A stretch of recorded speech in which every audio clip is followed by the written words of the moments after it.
庇護工場 ？Anybody know what is 庇護工場 ？Can you say something? It provides opportunities for disabled to work. Yes. Okay. The shelter workshop is for the physically and mentally handicapped people that they cannot get employment in the open market. So the government entrusts the NGO to open those shelter workshops in order to accommodate them. But the problem is when the people went into the shelter workshop, there's no chance for them to go out because they are doing the very low level jobs, like posting the envelope or the small packaging jobs, all those things. And the government felt that, okay, shelter workshop cannot be because the demand is always increasing. All the people going in, but the people will not going out. So the needs are becoming more and more. So the social welfare department, they changed the policy from sheltered workshop to supported employment. What is supported employment? Is the government gives you a lump sum, and then you try through the NGO, and the NGO try to find jobs for the people. And of course, those people is very difficult to find job in the market. So regardless of whether it is a shelter workshop or supported employment, this is still very difficult for the people to get jobs. And so the government, the next step, this is my guess, which I think is really true. So they transform from shelter workshop, supported employment, and then to social enterprise. This is the emerging of social enterprise. So after all, the social enterprise is still a social welfare thing. But luckily, now the social enterprise projects in Hong Kong is not under the supervision of social welfare department. It is under the supervision of Home Affairs Department. That means the government wants to change the mindset of the community that social enterprise is not social welfare thing. If it is social welfare thing, it will go to the social welfare department. But now it is a community issue. So those taking care of the social enterprise development in Hong Kong is the Home Affairs Department.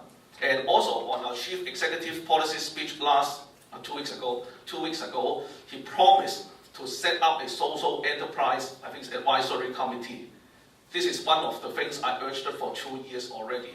So that means the government is now really serious about social enterprise. So they are promised, the chief executive promised to set up the social enterprise advisory committee last 2 weeks when he addressed his policy speech. So this is the basic, some of the background. Okay, any questions? You feel free to ask questions because I don't really know your background, and then so because all those things they can be very complicated and they can be getting deeper and deeper. But all I hope this morning is to give you a framework or basic understanding of what is social enterprise. You need to know the basics because all those are the theories. Okay, so you feel free to raise up your hands if you have any questions. Okay, and of course, if a social enterprise you need to have a board of directors to go on, and then actually I have established different committees because mine is a social enterprise incubation center, and now I have over 10 social enterprise projects on my own. So on my center, I established different committees that is to pool the different resources. This is called social capital. Do you know what is meant by social capital? Anyone heard about social capital? 社會資本 before?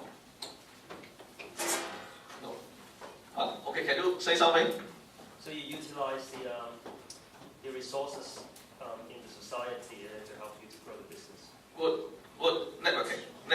Utilize the resources in the society. This is social capital. So, because for social enterprise, when we start, it is very difficult to locate resources. So one of the things is connections. So based on my connections, I set up different committees and invite different people to sit on the committees in order to incubate the different projects.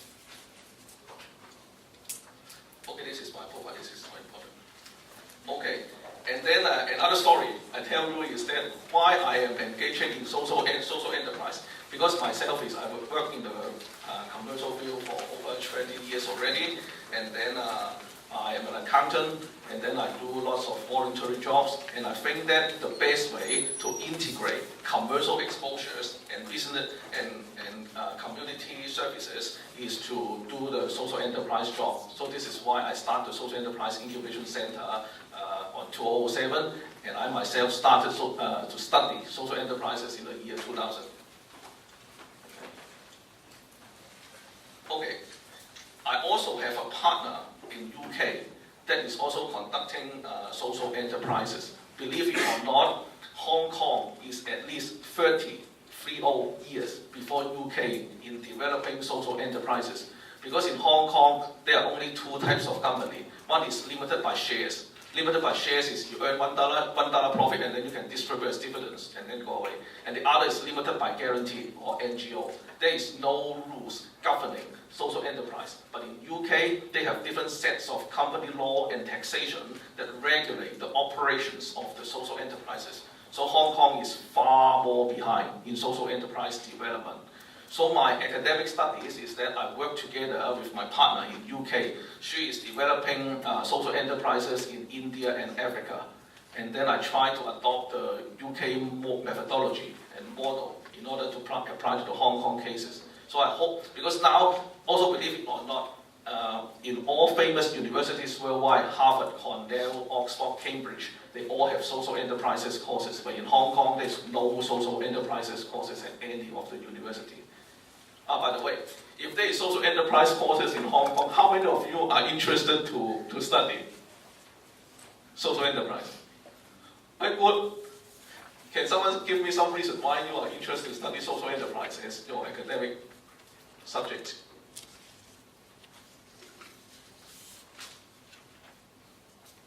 Anybody? I don't want to talk over and over for 1 hour, it will be boring. Why do you interest in studying social enterprise?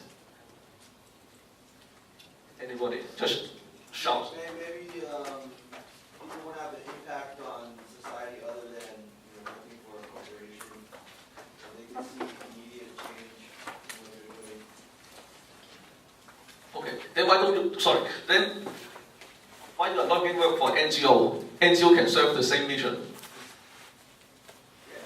So why social enterprise, not NGO? Because you're not a social worker, so not work for NGO. Maybe they feel that it might be more efficient in using the social enterprise versus a charity. Okay, thank you. I think based on the two reasons, because we want money and we want to make some meanings, make some significance in the society, so we are trying to do some social enterprise. We can do both mission at the same time. Okay. So, does engaging in business in the commercial sector has no meaning? That's why I spend half of my time in community service and half my time in business, because doing business is no meaning in life. Is this true? No, I'm not saying that. It's kind of feelings. Okay, thank you. Any more? Well, this is a hot topic in Hong Kong. So many of you are thinking of going into this field. What's your expectation of social enterprise? So you go to study social enterprise. What's your expectation? I'd like to say, I think if we can study social enterprise, it will be a broader view because we can understand more about the social context and the business context, and so we can develop a broader mission. But now, if we can only study social science or business, then it seems that our mindset will be one way of thinking. Okay, thank you. So you get two sides of the coin. Okay. But how about the prospects? Some people say that I study business because business can earn lots of money. Accountant, not now. Lawyers, bankers, social workers, they just got a fixed salary. That means you think that you need to have meanings in your career. Is this true? Yes, that's good. Because before the financial tsunami, when I was talking at Hong Kong U, many people say that I want to be investment banker because investment banker can earn lots of money. But of course, not now, after the financial tsunami. So people still start to think about what is the meaning of career, apart just from earning money. So that's good.